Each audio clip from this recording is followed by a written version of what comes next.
สบายดีป้าไอ้น้องไปใช้มองเด้อลงไปเอาป้าอยู่น้องนี่ ลายป่า ลายแล้วยังจะได้ลงนี่เริ่มเตรียมสิเอามองออกนี่เตรียมที่ใส่แล้วได้นี่สิเพิกบ่ป่า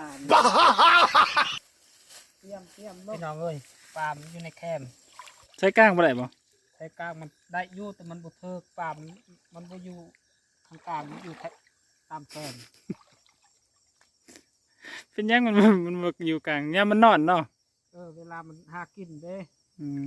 มันหาตามแคมป์ นะ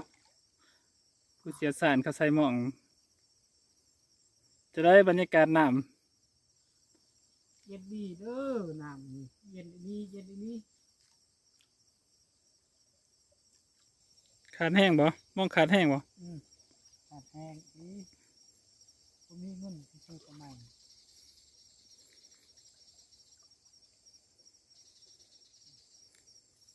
ผ่านมาในใส่หมองในได้พอได้กินอยู่บ่ ได้แล้วพร้อมยังจันขาดมีใส่อันเทิกลายอยู่ มัดแน่นๆหนาวหนาวแห้งบ่อากาศเย็นดีนะทางนี้เนาะ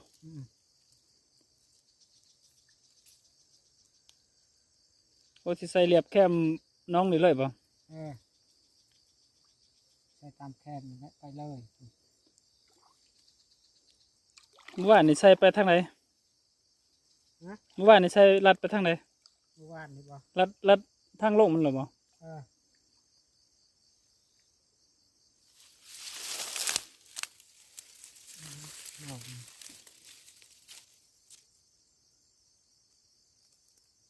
ยุ่งเลย กลับบ่ยาบกลับบ่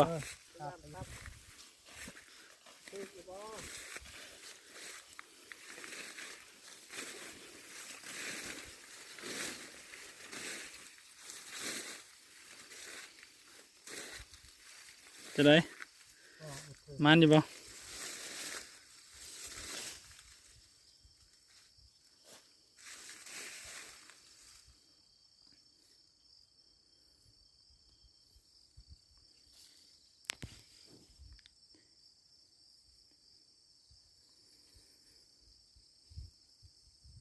มาถึกใจเนาะ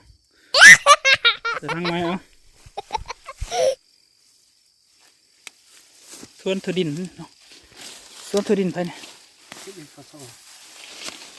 เบิ่งหมากมันพุ่นหมากดกขนาดน่ะ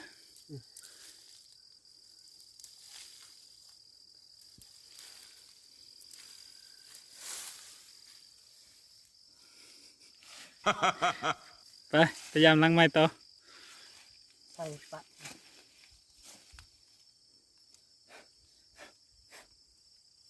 เสียบแบบนี้เด้อพี่น้องเอ้ยวิธีใส่กลับนี่เสียบนี้ แบบใดแบบใด นี่ โอ้นั่นนี่ไดโนู่เหรอมันบอก ห่วยเทือกเลยแหละ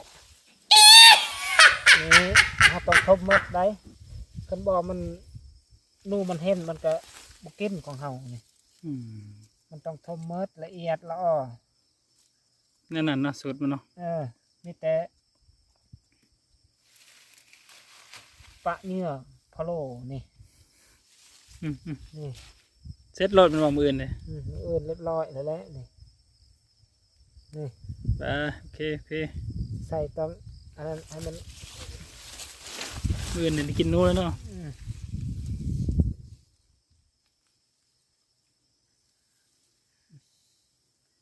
ทมได้นะคันบ่ทมอะไรได้ ผ่านมาในไดโนู่จักโตแล้ว ลายโตแล้วบ่พาดใส่ตัวนี้ นู่ยังเนี่ย หนูแพงหนูพุกกับหนูทองขาว โอ้ถึกเบิดเนาะ หนูพาน ลูกผ่านก็มีเนาะ มีเลยไปบอลไม้อีกแบบนี้ไปเบิ่งบอลไม้อีก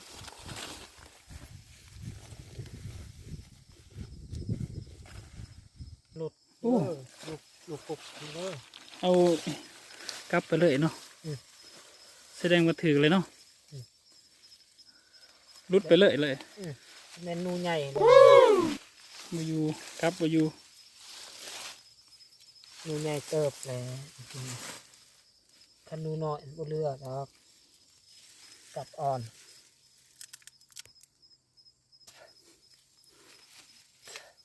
กลับเอาบ่อยู่หนูใหญ่แห้ง ใส่ไม้อีก อื่นเสามายามใหม่เนาะ มื้ออื่นมาเบิ่งไม้มื้ออื่นคือสิเถิกอีกดอก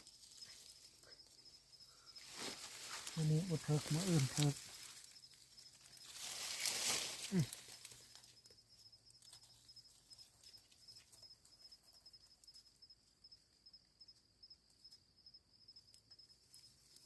ใส่ด้วยความตั้งใจนะ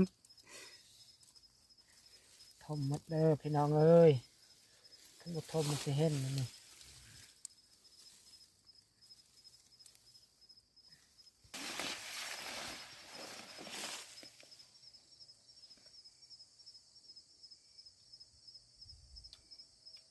กินหยัง